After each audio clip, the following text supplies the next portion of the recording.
Jamaah yang dirahmati Allah Subhanahu wa taala, kembali kita lanjutkan pembahasan kitab Al-Bidayah wan Nihayah, yang mana pada pertemuan ini kita akan lanjutkan pada kisah Nabiullah Ayyub alaihi salam, yang mana beliau ini sebagaimana yang disebutkan ahli tafsir dan ahli sejarah, bahwasanya Ayyub pada nasabnya berasal dari keturunan Ishaq ibni Ibrahim.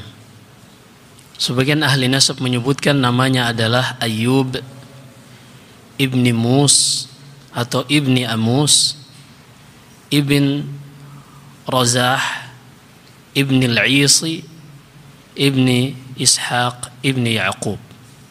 Dan kita sudah pernah bahas pada kisah Ya'qub bahwasanya Ya'qub ini anak dari Ishaq, yang mana Ishaq memiliki anak kembar. Yang pertama yang duluan lahir adalah Al-Is, kemudian setelahnya lahir Ya'qub atau Israel. Ayyub alaihi salam, Allah Subhanahu wa taala sebutkan namanya di dalam Al-Qur'an pada beberapa tempat. Dan di antara yang menguatkan bahwasanya Ayyub adalah salah satu dari keturunan Ibrahim, pada firman Allah Subhanahu wa taala dalam surat Al-An'am, setelah Allah sebutkan kisah Ibrahim dan debat antara Ibrahim dengan kaumnya tentang matahari, bulan, bintang, hingga akhirnya Allah berfirman, wa wahabna lahu Ishaq wa Ya'qub kullan hadaina wa nuhan hadaina min qabl wa min dzurriyyatihi Dawud wa Ayyuba wa Yusuf wa Musa wa Harun. Dan dari keturunan Ibrahim adalah Dawud, Sulaiman, Ayyub, Yusuf, Musa, dan Harun. Walaupun penyebutannya tidak tertib, karena Dawud alaihi salam ini setelah Musa, dan Sulaiman ini adalah anak dari Dawud. Demikian pula Musa alaihi salam setelah Yusuf. Nanti kita akan sebutkan insyaallah bahwasanya Nabi Musa ini diutus lama setelah Nabi Yusuf alaihi salam. Ayyub alaihi salam, para ulama berselisih pendapat tentang apakah Ayyub ini seorang nabi dan rasul ataukah seorang yang soleh saja yang bisa diambil pelajaran dari hidupnya. Para ulama tidak semua mengatakan bahwasanya Ayyub adalah nabi dan rasul, dikarenakan tidak disebutkan umat yang Ayyub diutus kepadanya. Di dalam Al-Quran yang disebutkan hanyalah kisah tentang bagaimana Ayyub menceritakan tentang penyakitnya.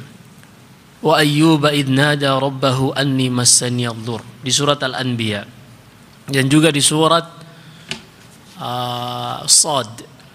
Tidak ada kisah perjuangan Ayyub di dalam berdakwah kepada kaumnya.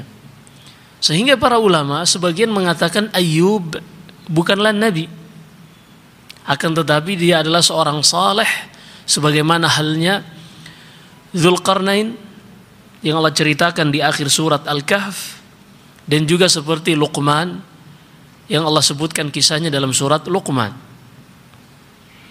Namun para ahli tafsir jumhurnya mengatakan bahwasanya Ayyub adalah nabi, berdasarkan firman Allah di dalam surat An-Nisa. Allah berfirman, inna auhayna ilaika kama auhayna ila Nuhin wan nabiyyina min ba'di wa auhayna ila Ibrahim wa Ismail wa Ishaq wa Ya'qub wal asbat ila akhiril ayat. Dari sini asbat, di antaranya adalah Ayyub. Para ulama mengambil kesimpulan bahwasanya Ayyub adalah salah seorang yang diberikan wahyu kepadanya. Namun para ulama yang mengatakan Ayyub bukan nabi karena tidak disebutkan kaum yang diutus kepadanya. Namun hal seperti ini kita sudah pernah lewati sebenarnya, yaitu tatkala di dalam Al-Quran Allah tidak merinci sesuatu, maka kita beriman secara umum. Seperti misalnya penyebutan tentang kitab-kitab yang Allah berfirman di surat Al-Hadid, laqad arsalna rusulana bil bayyinati wa anzalna ma'ahumul kitaba wal mizan. Sungguh kami telah utus rasul-rasul kami dan kami turunkan untuk mereka kitab. Sehingga para ulama mengatakan tidak ada satu rasul pun melainkan telah diturunkan kepadanya kitab. Hanya saja ada dari kitab tersebut yang Allah sebutkan namanya kepada kita dan ada yang tidak disebutkan namanya kepada kita. Seperti misalnya Ibrahim diberikan kitab, tapi cuma disebut suhuf Ibrahim. Musa alaihi salam diberikan kitab berupa suhuf juga, lembaran-lembaran, tapi Allah sebutkan namanya pada surat Al-A'raf misalnya, yaitu At-Taurah. Wa katabna lahu fit Taurati min kulli syai'. Dan kami tuliskan untuk Musa alaihi salam di dalam Taurat segala sesuatu. Maka sesuatu yang tidak disebutkan secara spesifik, kita beriman secara global bahwasanya Ayyub adalah nabi dan rasul yang Allah utus kepada suatu kaum. Kaum apa itu? Wallahu a'lam, karena tidak ada dalil yang mengantarkan kita kepada nama tempat dari kaum yang diutus kepadanya Ayyub alaihi salam. Yang Allah kisahkan dan akan kita bahas pada malam hari ini adalah qudwah salihah, adalah contoh yang terbaik pada sikap seseorang tatkala menghadapi salah satu takdir dari takdir-takdir Allah Subhanahu wa taala. Karena tidak ada seorang pun manusia yang hidup di muka bumi ini pasti dia akan diuji. Diuji pada anaknya, ada sebagian yang diuji pada istrinya, ada yang diuji pada hartanya, ada yang diuji dengan aset-asetnya. Makanya di hari kiamat kelak Allah Subhanahu wa taala akan memanggil Sulaiman alaihi salam dan di antaranya Ayyub alaihi salam untuk menjadikan keduanya ini argumen dari Allah agar tidak ada lagi yang bisa membantah dengan beralasan misalnya dia tidak sempat berzikir kepada Allah karena dilalaikan oleh hartanya.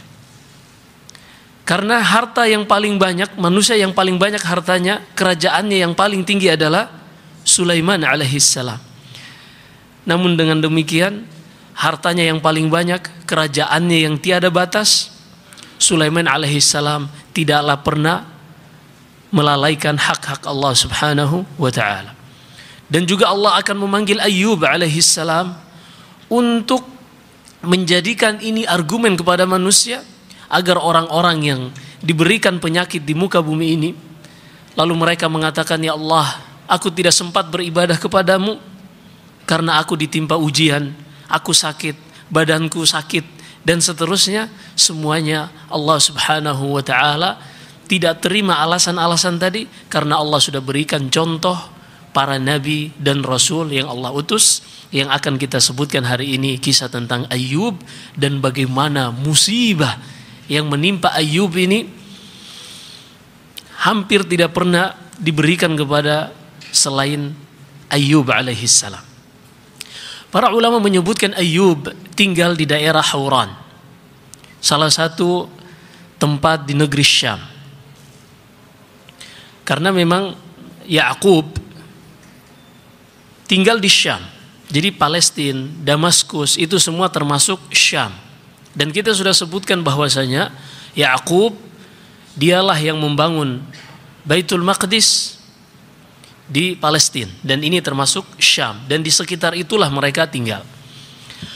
Ayyub alaihissalam tinggal di daerah Hauran ini. Beliau seorang yang sangat kaya.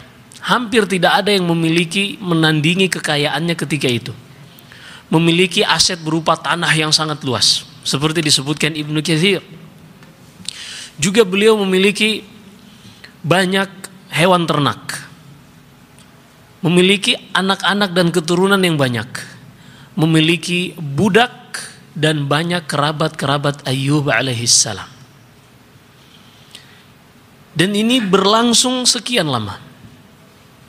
Hingga akhirnya Allah subhanahu wa ta'ala menguji Ayyub. Dan kita sudah paham kenapa Allah uji Ayyub. Dengan ujian yang akan kita dengarkan, mungkin tidak ada yang sanggup untuk menahan beban ujian ini. Tapi ternyata Allah ingin menjadikan ini argumen kepada hamba-hambanya, agar seorang yang misalnya badannya sakit menghalanginya untuk beribadah, tidak ada alasan lagi di hari kiamat kelak. Karena pernah ada manusia yang Allah uji, tidak pernah Allah uji dengan ujian tersebut seorang selain Nabi tersebut. Ayyub alaihissalam pun mulai kehilangan harta benda, kehilangan hewan ternak. Sebagian orang, kalau mereka kehilangan harta saja, kehilangan tanah, yang penting anak-anak mereka, keluarga mereka masih bisa makan, masih bisa ngumpul. Ini mungkin berat, tapi tidak lebih berat kalau ujian itu pada anak-anaknya. Hilang harta benda milik Ayyub. Kemudian hewan-hewan ternak yang mati, tanah yang diserobot dan seterusnya. Kemudian anak-anak Ayyub pun alaihissalam meninggal satu persatu hingga akhirnya habis. Budak-budaknya pun semuanya habis. Lebih dari itu, ujian tidak berhenti hingga akhirnya tubuh Ayyub mulai terkena penyakit. Sampai orang-orang tidak ada lagi yang mau dekat dengan Ayyub alaihissalam. Sakit yang sangat parah. Diuji pada semua hal. Harta, anak, badannya juga diuji. Hingga kata para ahli tafsir dan ahli sejarah, tidak ada yang tersisa dari sendi, dari tubuh Ayyub, melainkan Allah timpakan penyakit, kecuali lisan dan hatinya. Dengannya ia tidak pernah berhenti untuk berzikir kepada Allah subhanahu wa ta'ala. Berlangsung sehari dua hari. Yang berkunjung, yang menjenguk masih ada. Tapi ternyata penyakit yang ditimpa Ayyub ini terus berkelanjutan. Seminggu, sebulan, setahun belum selesai. Dinukil Ibnu Katsir, para ulama berselisih pendapat berapa lama Ayyub alaihissalam menderita penyakit ini dan harta bendanya hilang, habis.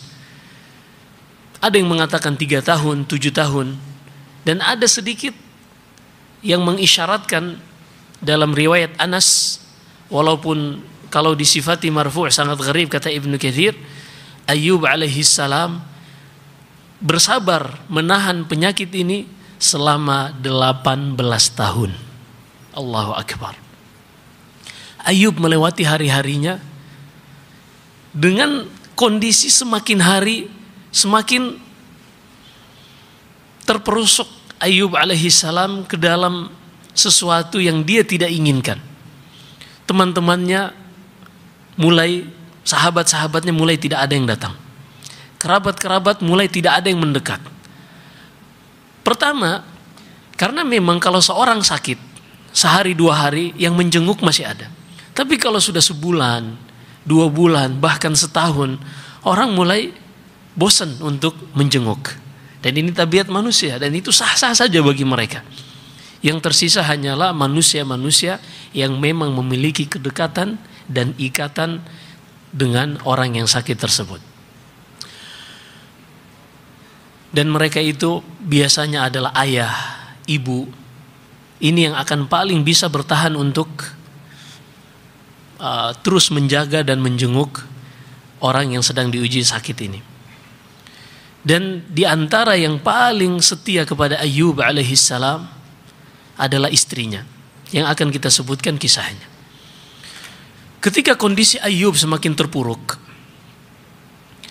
Ayyub alaihissalam pun hingga akhirnya beliau terpaksa harus menjauh dari kerumunan manusia. Karena semua orang mulai tidak suka dekat-dekat dengan Ayyub. Hingga akhirnya beliau mengambil suatu tempat di ujung desa. Ia sudah tidak bisa bekerja, sedang sakit, dan manusia tidak mau mendekati Ayyub. Namun Allah subhanahu wa ta'ala tidak akan pernah menguji hambanya di luar kemampuan hamba tersebut. Allah masih berikan seorang wanita yang sangat setia kepada Ayyub untuk memenuhi kebutuhan pokok Ayyub. Dialah istrinya. Istri Ayyub alaihissalam seorang wanita yang tidak ada bedanya dengan wanita-wanita yang lain. Yang membedakan hanyalah kesetiaan pada sang istri ini terhadap suaminya, yang karena memang suaminya ini sebelumnya terus berbuat baik kepada sang istri. Sang istri pun merasakan selama ini Ayyub sudah sangat baik, hingga saatnya untuk membalas kebaikan Ayyub ini. Sang istri ini pun bekerja di kota. Kemudian hasil kerjanya ia belikan makanan untuk memberi makan dirinya dan Ayyub alaihissalam. Begitu setiap hari selama 18 tahun. Allahu Akbar. Wanita manakah yang kuat? Ini wanita-wanita pilihan Allah subhanahu wa ta'ala. Hingga akhirnya wanita ini menawarkan dirinya untuk membantu di rumah-rumah orang. Setiap setelah selesai bekerja, ia akan mendapatkan upah. Dari upah itu ia akan membeli makanan untuk dirinya dan Ayyub. Namun mendengar perkembangan dari penyakit Ayyub yang semakin parah, orang-orang sudah tidak mau memakai jasa istrinya ini. Khawatir tertular penyakit dari Ayyub alaihissalam. Luar biasa. Ini ujian yang sangat berat. Mungkin kemarin kita baru melewati masa pandemi, ketika seorang terkena COVID, 2 pekan di rumah sakit, tidak boleh ada yang menjenguk, sangat berat rasanya. Bahkan ada sebagian yang mengatakan rasa stres yang dialami dikarenakan isolasi ini lebih berat daripada rasa stres karena penyakit itu sendiri. Karena jauh dari orang-orang, jauh. Tapi kita sudah terhibur dengan adanya smartphone, dengan adanya internet. Tapi zaman Ayyub alaihissalam tidak ada lampu, jauh dari manusia. Dan dia sendiri kalau misalnya kelaparan, dia tidak bisa bekerja untuk dirinya.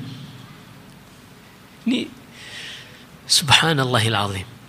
Namun Allah tidak akan menguji hambanya di luar kemampuannya. Allah hanya ingin memperlihatkan dan menjadikan ini sebagai argumen di hadapan semua manusia, bahwasanya tidak akan ada manusia yang lebih berat ujiannya dari Ayyub, dan Ayyub sanggup untuk melewati itu. Dan Allah berikan ujian tersebut masih di dalam kemampuan Ayyub.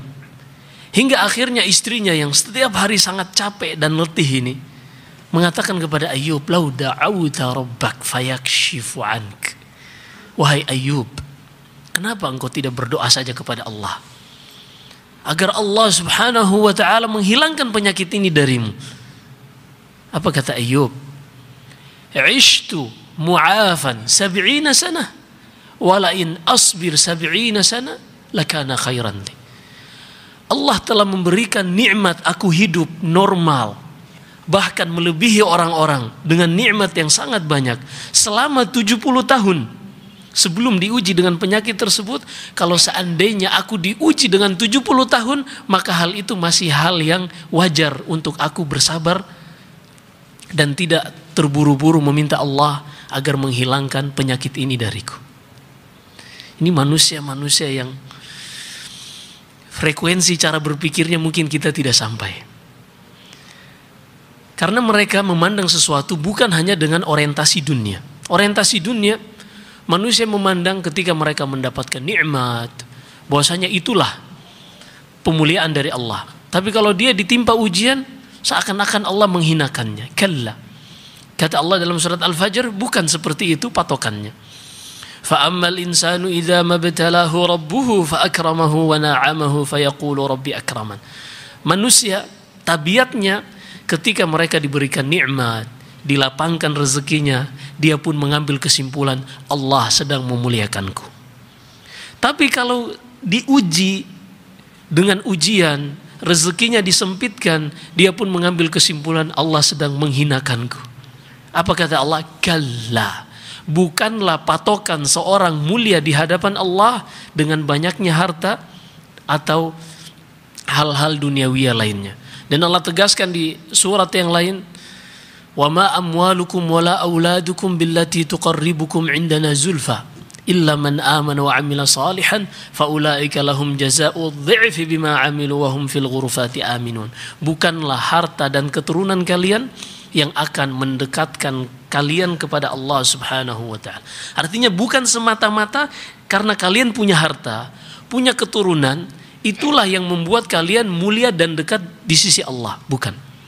Akan tetapi orang yang beriman, beramal saleh, mereka inilah yang akan mendapatkan balasan lipat ganda di sisi Allah, dan di hari kiamat kelak mereka berada di dalam kamar-kamar dalam keadaan aman. Ayyub alaihi salam tetap bersabar. Hingga akhirnya tidak ada lagi yang mau memakai jasa istrinya untuk bantu-bantu di rumah mereka. Dan ia pun mulai kesusahan untuk mendapatkan makanan. Setiap harinya walaupun ia bekerja, tapi hasilnya pun hanya bisa memakan makanan yang sekadarnya. Hingga akhirnya sang istri ini tidak mendapatkan cara lagi untuk bisa menghasilkan uang untuk membeli makanan, karena orang-orang sudah mulai menjauh darinya. Ia pun mengambil al-dhafirah, kepangan rambutnya, jadi rambutnya dibuat kepangan-kepangan gitu.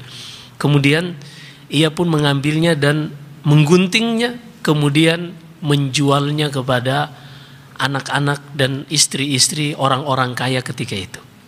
Karena disebutkan oleh ahli sejarah bahwasanya rambut sang wanita ini sangat bagus. Hingga akhirnya ia mendapatkan hasil yang lumayan banyak. Dia pun membeli makanan yang lebih baik dari makanan-makanan yang sebelumnya. Hingga akhirnya ia datang menjumpai Ayyub alaihi salam. Dan Ayyub pun terheran. Kok tumben hari ini makanannya lebih enak dari makanan-makanan sebelumnya. Sang wanita ini pun mengatakan, mencari alasan begini dan begitu. Hingga akhirnya Ayyub mengatakan, demi Allah, engkau harus menjelaskan ini atau aku akan memukulmu 100 kali pukulan. Sang wanita itu pun terpaksa menyingkap dari penutup kepalanya, dan terlihat rambutnya yang indah sudah tidak ada di kepalanya. Ayyub alaihissalam, ujian yang menimpa dirinya, anak-anaknya, dan hartanya yang akan berdampak pada diri Ayyub, Ayyub bisa bersabar. Bahkan sampai 18 tahun. Dan ini boleh bagi seseorang ketika dia menikmati ujian dan sakit yang sedang menimpanya, dan dia tidak meminta untuk cepat-cepat disembuhkan. Ini boleh. Disebutkan dalam riwayat Al-Imam Tirmidzi rahimahullah dari sahabat Jabir bin Abdullah radhiyallahu anhuma, Nabi sallallahu alaihi wasallam bersabda, yawaddu ahlul afiyati lamma ra'a ahlal ibtila lima yu'tu minal ajr yawadduna law anna juludahum tuqradu bil maqarid fid dunya atau kama qala Nabi sallallahu alaihi wasallam. Ketika di hari kiamat kelak Allah Subhanahu wa taala berikan pahala yang sangat besar kepada orang-orang yang semasa hidup di dunia mereka diuji dengan penyakit, diberikan pahala yang sangat luas tanpa batas. Orang-orang yang dahulu hidup di dunia dalam keadaan sehat pun mereka berharap dan duhai sekiranya dahulu kami hidup di dunia kulit-kulit kami ini, daging-daging kami ini sisir dengan sisir dari besi. Artinya sisir dari besi dicabik-cabik tubuh kami ini agar kami merasakan sakit dan kami diberikan pahala sebagaimana manusia-manusia yang diberikan pahala saat ini, yang mana dahulu mereka adalah orang-orang yang ditimpakan penyakit di dunia. Nah, Ayyub alaihissalam bersabar untuk hal ini. Karena memang inilah manusia-manusia yang mengerti hakikat kehidupan. Karena kita hidup di dunia ini, kita sedang berusaha untuk membebaskan diri kita dari api neraka. Dalam riwayat Abu Malik Al-Asy'ari, dalam riwayat Sahih Muslim, Nabi SAW bersabda, "Kullun nasi yaghdu, fabai'un nafsahu famu'tiquha aw mubiquha." Setiap hari matahari terbit, manusia sedang bekerja. Pada hakikatnya pekerjaan ini yang akan membebaskan dirinya dari api neraka ataukah menjerumuskan dirinya ke dalam api neraka. Artinya setiap hari manusia harus beramal. Dan orang yang beramal itu terbagi dua. Ada yang amalannya sesuai dengan keridhaan Allah Subhanahu wa taala. Mereka inilah yang akan memerdekakan diri mereka dari api neraka, menyelamatkan diri mereka dari api neraka dengan amalan mereka. Dan yang jenis kedua, manusia yang bekerja mendatangkan kemurkaan Allah. Mereka inilah yang akan membinasakan diri mereka dengan amalan mereka ke neraka kelak, wal'iyadzubillah. Inilah yang dirasakan oleh Ayyub. Kenapa dia harus bersabar? Karena hakikatnya kita hidup di dunia ini, apa yang Allah berikan adalah alat untuk kita menyelamatkan diri kita. Makanya ketika Allah berikan harta, kemudian seorang tidak menginfakkan harta tersebut, lalu datang kematian kepadanya, ketika kematian itu datang, ajalnya sampai, dia akan menyesal. Allah sebutkan di akhir surat Al-Munafiqun, "Ya ayyuhalladzina amanu la tulhikum amwalukum wala auladukum an dzikrillah. Wa may yaf'al dzalika faulaika humul khasirun wa anfiqu mimma razaqnakum min qabli an ya'tiya ahadakumul maut fayaqula rabbi laula akhartani ila ajalin qarib fa asaddaqa wa akum minas salihin wa la yu'akhkhirallahu nafsan idza jaa ajaluha wallahu khabirum bima ta'malun." Kata Allah, wahai orang-orang beriman, janganlah harta dan keturunan kalian melalaikan kalian dari mengingat Allah Subhanahu wa ta'ala. Mengingat Allah dengan mengerjakan perintahnya dan menjauhi larangannya. Kemudian kata Allah, dan infakkanlah, sedekahkanlah harta dari sebagian harta yang telah Allah berikan kepada kalian sebelum datang ajal menjemput. Karena kemudian Allah ceritakan sebagian manusia yang tidak menginfakkan hartanya, ketika ajal menjemput ternyata mereka memiliki satu permintaan. Ya Allah, akhirkan sedikit, mundurkan sedikit kematianku.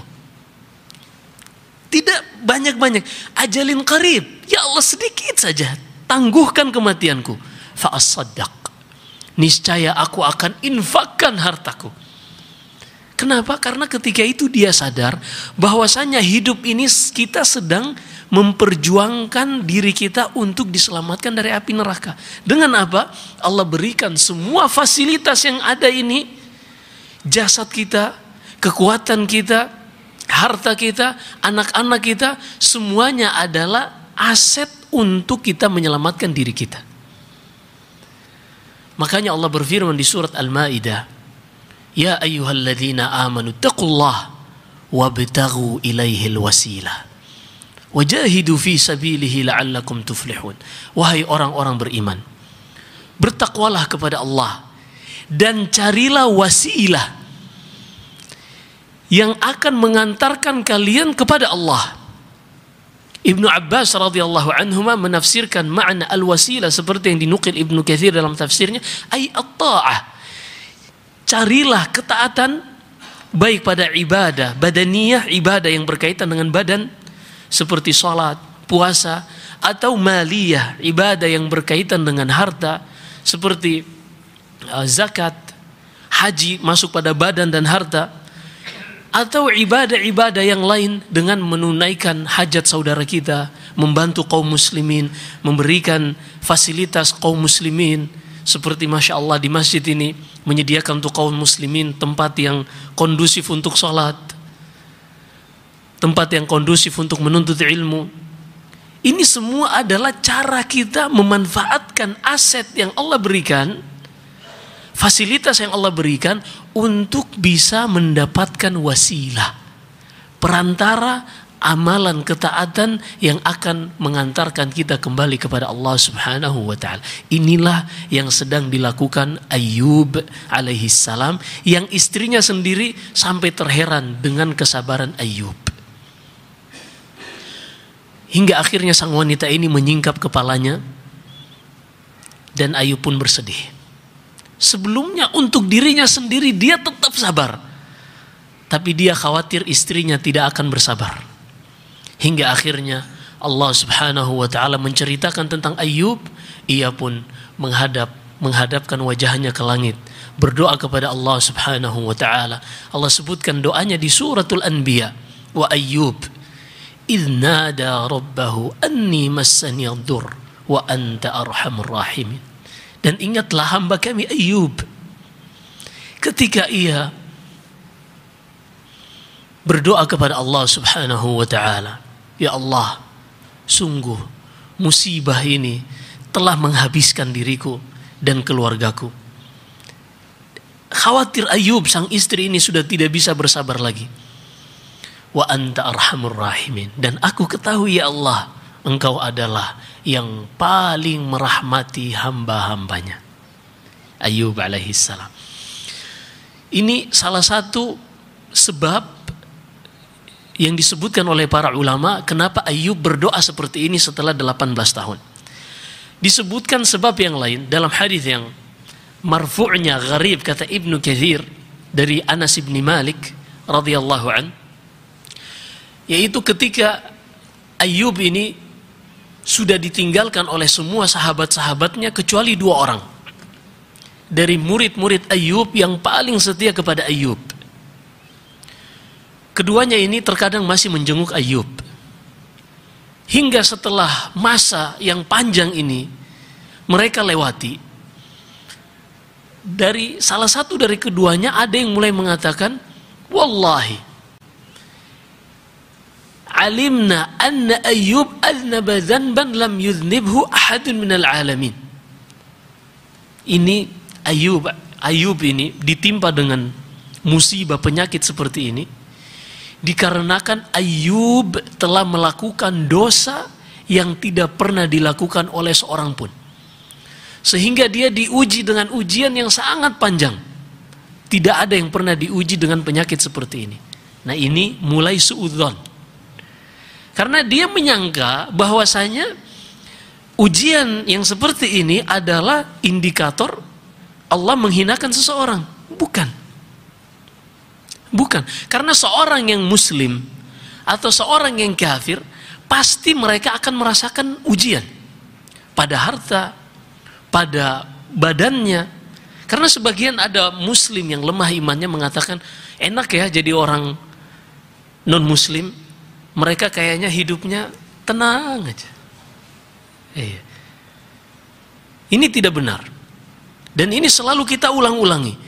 Selama dia manusia hidup pada darus syaqa, hidup di dunia yang Allah sebutkan kepada Adam ketika Adam masih di surga, wahai Adam, janganlah sekali-kali syaitan mengeluarkan engkau dan istrimu dari surga, fatashqa. Inna hadza aduwwun laka wa li zawjika fala yukhrijannakuma minal jannati fatashqa. Di dalam surah Thaha kata Allah, wahai Adam, wahai Hawa, ini adalah musuh kalian berdua, yaitu iblis. Janganlah sekali-kali kalian ditipu oleh iblis ini hingga membuat kalian terusir dan kalian akan sengsara. Allah sebutkan dunia ini darus syaqa, tempat yang penuh dengan sengsara. Dan Allah berfirman di surat Al-Balad, laqad khalaqnal insana fi kabad. Kata As-Sa'di rahimahullah, ay fil masyaq. Sungguh kami telah ciptakan manusia ini dalam berbagai kesusahan, berbagai macam ujian.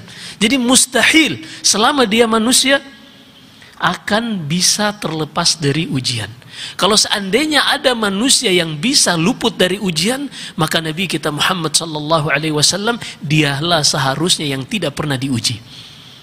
Akan tetapi ketika perang Uhud, kepala beliau luka dan mengalirkan darah, dan gigi beliau patah, sebagaimana kata Anas bin Malik, "Kaifa yuflihu qaumun shajju ra's nabiyihim wa kasaru rabaiyatahu fa anzalallahu qawlahu fi surati Ali Imran." Maka kata Nabi sallallahu alaihi wasallam, bagaimana mungkin suatu kaum akan selamat mereka melukai kepala nabi mereka dan mematahkan gigi nabi mereka, lalu Allah menurunkan firman-Nya, "Laisa laka minal amri syai'un aw yatuba 'alaihim aw yu'adzibahum fa innahum zalimun." Wahai Muhammad, urusan tentang hidayah, memberi kebaikan, menolak keburukan, ini bukan urusanmu. Ini adalah perkara rububiyah, hanya Allah Subhanahu wa taala yang sanggup melakukannya. Tugas Nabi kita Muhammad sallallahu alaihi wasallam adalah hanya menyampaikan, adapun yang memberi hidayah adalah Allah Subhanahu wa taala. Kalau seandainya ada manusia yang bisa terlepas dari kematian, dan ini ujian terbesar yang menimpa badan manusia, maka Nabi kita Muhammad sallallahu alaihi wasallam seharusnya dialah manusia yang kekal, yang tidak akan mati. Tapi kata Allah, "Afa immitta fahumul khalidun." Di dalam surat Al-Anbiya, wahai Muhammad, kalau seandainya engkau meninggal, apakah mereka akan kekal? Mustahil. Karena sebaik-baik manusia adalah Nabi kita Muhammad sallallahu alaihi wasallam. Demikian datang nasnya, "Ana sayyidu waladi Adam." Aku adalah manusia terbaik, wala fakhr. Akan tetapi kita menempatkan posisi Nabi kita sesuai dengan kadarnya. Beliau adalah hamba Allah yang tidak boleh diibadahi, tidak boleh diserahkan permintaan kepadanya. Akan tetapi beliau juga Rasul, tidak boleh didustakan. Apa yang beliau perintahkan itu adalah wahyu dari Allah. Sebagaimana sabda Nabi sallallahu alaihi wasallam, "La tutruni kama atratin nasara al-masih ibn Maryam." Jangan kalian menyanjungku berlebihan sebagaimana orang-orang Nasara berlebihan menyanjung Isa hingga mereka mengangkatnya menjadi sejajar, setara dengan Allah Subhanahu wa taala. Faqulu Abdullahi wa rasuluh, katakanlah bahwasanya aku adalah hamba Allah dan rasulnya, utusannya. Kata Syekh Muhammad bin Sulaiman At-Tamimi, "Ma'na 'abdun ay la yu'bad wa rasulun la yukadzdzab." Makna hamba yaitu manusia, makhluk yang tidak boleh diibadahi, diserahkan kepadanya ibadah apapun tidak boleh. Dan makna rasul, utusan Allah, adalah rasul yang tidak boleh didustakan. Apa yang beliau sampaikan adalah benar, dan Rasulullah memiliki 4 hak: membenarkan semua apa yang beliau kabarkan, kemudian menjalani semua apa yang beliau perintahkan, menjauhi segala apa yang beliau larang, dan seorang tidak boleh beribadah kepada Allah kecuali dengan tuntunan Nabi kita sallallahu alaihi wasallam. Salah seorang dari 2 sahabat Ayyub ini pun mulai berburuk sangka, hingga akhirnya yang satunya pun menceritakan kepada Ayyub tentang ucapan saudaranya ini. Lalu kata Ayyub, di situ Ayyub sujud kepada Allah dan ia mengatakan, "Allahumma innaka ta'lam anni ma adnabtu dhanban." Wah, ya Allah, sesungguhnya engkau mengetahui bahwasanya aku tidaklah melakukan seperti apa yang mereka tuduhkan. Dan ya Allah, aku meminta kepadamu, janganlah aku mengangkat kepalaku, melainkan engkau sudah menghilangkan dariku penyakit ini. Lalu Ayyub pun berdoa seperti yang Allah kisahkan di surat yang lain. Wa ayyuba idh nada wadhkur 'abdana ayyuba idh nada rabbahu anni massani asyaitanu binusbin wa 'adzab. Dan ingatlah kisah Nabi Ayyub tatkala ia berdoa kepada Allah, ya Allah, aku ditimpa keburukan oleh syaitan dan juga ujian yang begitu berat. Akhirnya Allah Subhanahu wa taala pun mengabulkan doa Ayyub. Kemudian kata Allah, wa dzikra lil abidin. Apa yang Allah sebutkan kepada tentang Ayyub ini adalah sebagai peringatan dan pelajaran bagi hamba-hamba Allah yang senantiasa beribadah kepada Allah. Kisah proses disembuhkannya Ayyub ini disebutkan Ibnu Katsir dalam Al-Bidayah wan Nihayah, yang mana ketika itu Ayyub setelah mendengarkan dan melihat dari kepala istrinya yang sudah kehilangan mahkotanya, rambutnya yang sangat indah ini, Ayub pun pergi buang hajat sebagaimana biasanya. Dan ketika buang hajat, ia selalu ditemani oleh istrinya, dituntun oleh istrinya karena sakit. Ini kita sedang menceritakan seorang yang sakit, untuk mengurus dirinya sendiri pun sangat susah. Tapi Allah tidak akan menguji hambanya di luar kemampuannya.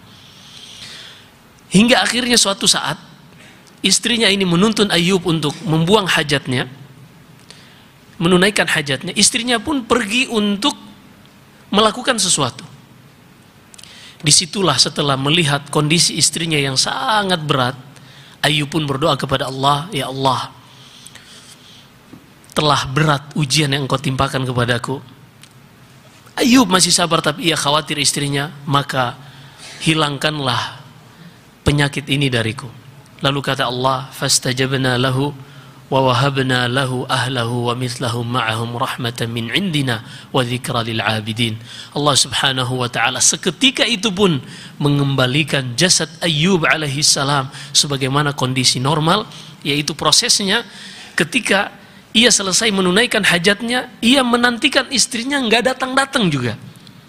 Akhirnya Allah Subhanahu wa taala, ia berdoa kepada Allah dan Allah pun mengabulkan doa Ayub, urkud birijlik hadza mughtasalun baridun wa syarab. Wahai Ayub, hentakkan kakimu ke tanah, ke bumi, seketika keluar mata air. Hadza mughtasalun barid. Wahai Ayub, mandilah dengan air ini. Karena sekujur tubuh Ayub sakit. Ini penyakit semua. Kemudian Ayub diperintahkan untuk hentakan kedua. Ini sebagian ahli tafsir menyebutkan demikian. Hadza mughtasalun baridun wa syarab. Dan yang kedua ini untuk engkau minum. Setelah Ayub alaihi salam mandi, kemudian minum dari air yang merupakan mukjizat yang Allah berikan tadi, setelah itu Ayub pun kembali dalam kondisi normal, nabi yang mulia dengan jasad yang sempurna dibanding jasad-jasad yang lainnya. Karena seorang nabi akan diutus pada jasad yang terbaik. Nanti kita akan sebutkan pada kisah Musa alaihi salam, yang mana Bani Israel, orang-orang Yahud menuduh Musa ini memiliki baras, penyakit belang. Hingga akhirnya disebutkan kisahnya dalam Sahih Bukhari, nanti kita bahas insyaallah pada kisah Musa alaihi salam. Hingga akhirnya Ayub pun sembuh. Ketika istrinya datang, kita lanjutkan setelah salat Isya. Allah Subhanahu wa taala memerintahkan kepada Ayub, urkud birijlik hadza mughtasalun baridun wa syarab. Wahai Ayub, hentakkan kakimu ke tanah, setelah itu keluar mata air. Hadza mughtasalun barid. Kemudian kata Allah memerintahkan Ayub untuk mandi dengan air yang dingin ini.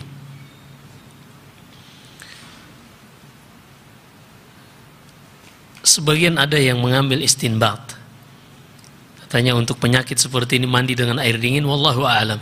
Ini adalah mukjizat yang Allah berikan kepada Ayub alaihi salam. Terkadang ada beberapa hal yang bisa dikiaskan dengan para nabi. Adapun perkara-perkara mukjizat la yuqasu 'alaiha. Perkara-perkara mukjizat ini tidak bisa disamakan, tidak bisa dikiaskan. Seperti misalnya Nabi sallallahu alaihi wasallam bisa pada kondisi yang beliau butuhkan, air keluar dari celah-celah tangan beliau. Nanti kita akan bahas insyaallah.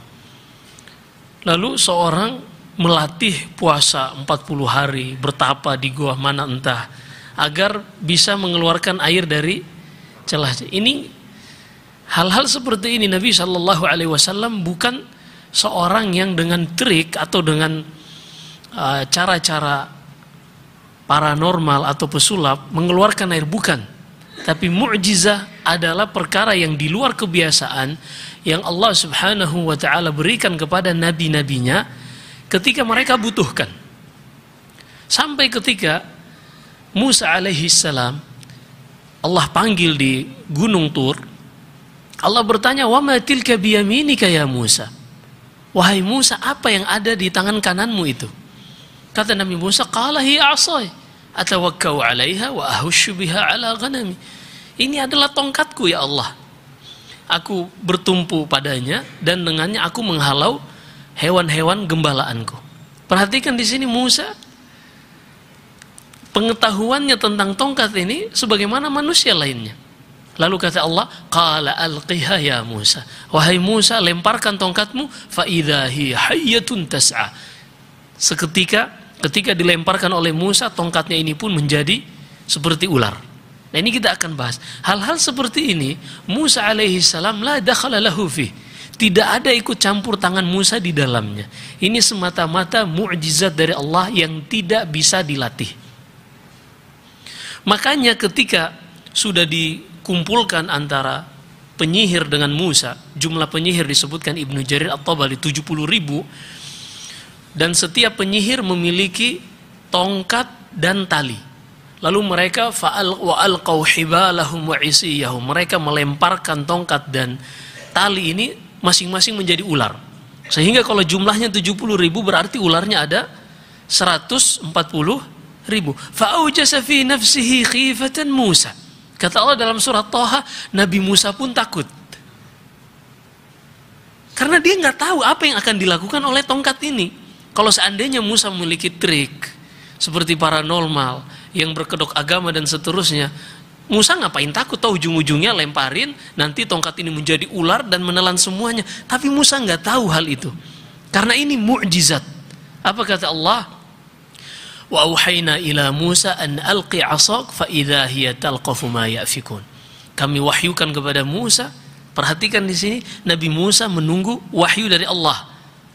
Kami wahyukan kepada Musa untuk lemparkan tongkatmu. Tongkat itu pun menelan ular-ular yang dibuat dari tongkat dan tali tukang sihir tadi. Coba perhatikan di sini, Nabi Musa tidak mengetahui apa yang akan dilakukan tongkatnya, hingga ia pun takut melihat ular-ular yang sangat banyak tadi. Nah, inilah mukjizat bagi para nabi. Adapun bagi para wali-wali Allah, ini adalah karamah, perkara yang mereka butuhkan di luar kebiasaan. Seperti nanti akan kita sebut juga karamah pada Siful Bahar. Suatu ketika Nabi SAW mengutus salah seorang sahabat untuk memimpin pasukan Abu Ubaidah Ibnul Jarrah ke suatu tempat, hingga di tempat tersebut dekat laut, dan mereka kehabisan bekal, kelaparan, memakan daun-daun pun mereka makan, dedaunan kering pun mereka makan, saking habis makanan gak ada. Hingga akhirnya Allah Subhanahu wa ta'ala, mereka tiba-tiba mendapati di pinggir laut ada ikan paus yang mati, belum pernah ditemukan sebesar itu ikan paus itu. Selama sebulan mereka makan gak habis.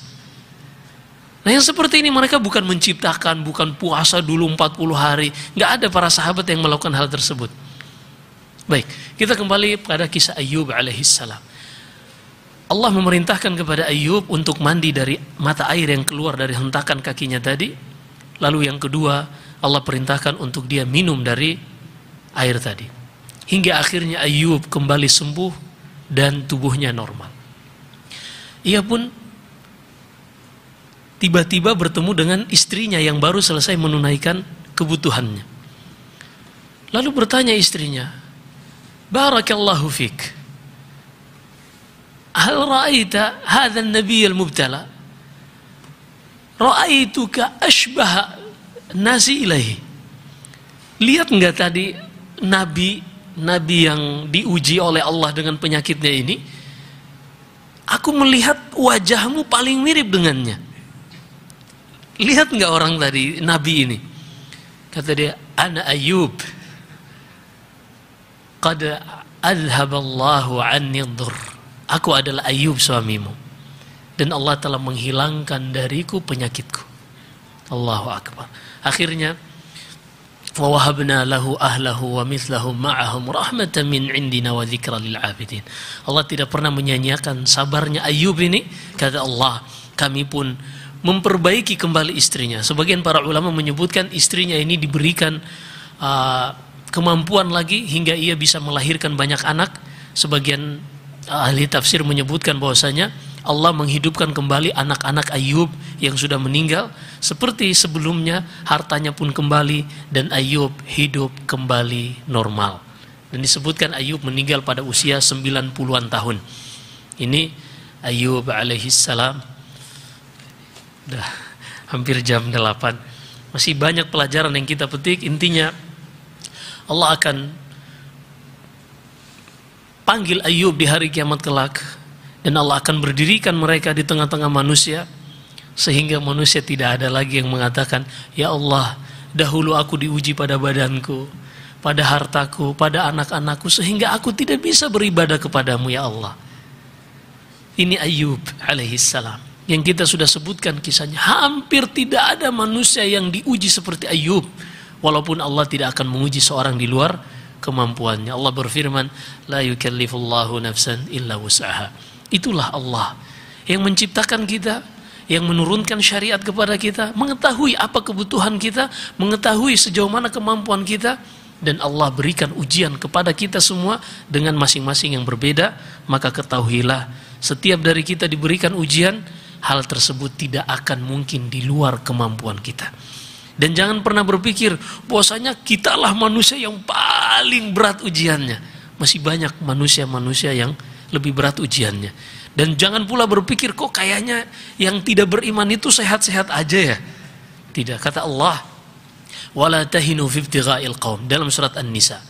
In takunu ta'lamun fa innahum ya'lamuna kama ta'lamun wa tarjuna minallahi ma la yarjun wa kana Allahu aliman hakima. Jangan pernah kalian merasa lemah ketika berhadapan dengan orang-orang kafir. Kalau seandainya kalian sakit, mereka juga merasakan sakit. Ini qadha kauni, keputusan Allah yang sifatnya takdir, tidak ada yang bisa menghindar. Bukan karena kecintaan atau kebencian Allah kepada seorang hamba ia ditimpakan musibah, bukan. Bukan karena kebencian, bukan itu indikatornya. Akan tetapi inilah darus syaqa, hakikat kehidupan dunia yang hidup di dalamnya pasti akan merasakan ujian seperti ini. Kemudian kata Allah, kalian sakit, mereka juga sakit. Wa tarjuna minallahi ma la yarjun. Namun kalian mengharapkan dari Allah apa yang orang-orang kafir tidak harapkan. Inilah yang harus menguatkan kita, yang membedakan kita dari orang-orang kafir. Kita kerja capek. Jangan kira mereka tidak kerja dan tidak capek. Bahkan kita dapati sebagian dari mereka sudah berumur 80 tahun, 90 tahun masih harus kerja sebagai kasir. Tidak mempercayakan kepada karyawannya. Pokoknya urusan duit dia yang megang sendiri. Walaupun itu warung yang sudah besar dan seterusnya. Capek.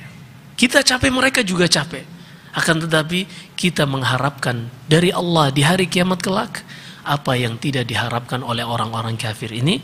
Demikianlah Allah berfirman, "Faman kana yarju liqa'a rabbih falyamal 'amalan salihan wa la yusyrik bi'ibadati rabbih ahada." Allah menutup surat Al-Kahfi dengan firman-Nya ini, siapa saja yang mengharapkan berjumpa dengan Allah, hendaklah ia beramal saleh dengan sebaik-baiknya, dan janganlah ia menyekutukan Allah dengan sesuatu apapun. Tentunya beramal saleh kita perlu belajar untuk mengetahui mana amal saleh, mana yang bukan amal saleh. Karena tidak mungkin seorang langsung mengklaim ini amal saleh sementara dia tidak pernah pelajari dari mana dalilnya, Al-Quran atau hadis. Bagaimana mungkin dia bisa mengatakan itu amal saleh kalau dia tidak ketahui dalilnya atau ulama yang menjelaskannya? Ini rajman bil ghaib, menerka-nerka perkara yang ghaib. Dan bagaimana mungkin seorang bisa membedakan mana syirik, mana tauhid kalau dia tidak belajar? Maka bersyukurlah, berterima kasihlah ketika kita tinggal di lingkungan di situ masih ada kaum muslimin yang memikirkan kita untuk bisa belajar. Manfaatkan waktu-waktu di sini, apakah itu ba'dal maghrib, ba'da subuh, manfaatkan untuk kita bisa belajar. Dengannya kita bisa mengenal Allah Subhanahu wa taala dan mengetahui jalan yang akan mengantarkan kita kembali kepada Allah Subhanahu wa taala. Wallahu alam. Jika ada benarnya semata-mata datangnya dari Allah Subhanahu wa taala, ada kesalahan dan kekeliruan famini wa minasyaitan. Wa astaghfirullah li wa lakum wa akhiru da'wana alhamdulillahi rabbil alamin. Wa sallallahu wasallam wa baraka ala nabiyyina Muhammad. Subhanakallahumma bihamdika asyhadu an la ilaha illa anta astaghfiruka wa atubu ilaik. Wassalamualaikum warahmatullahi wabarakatuh.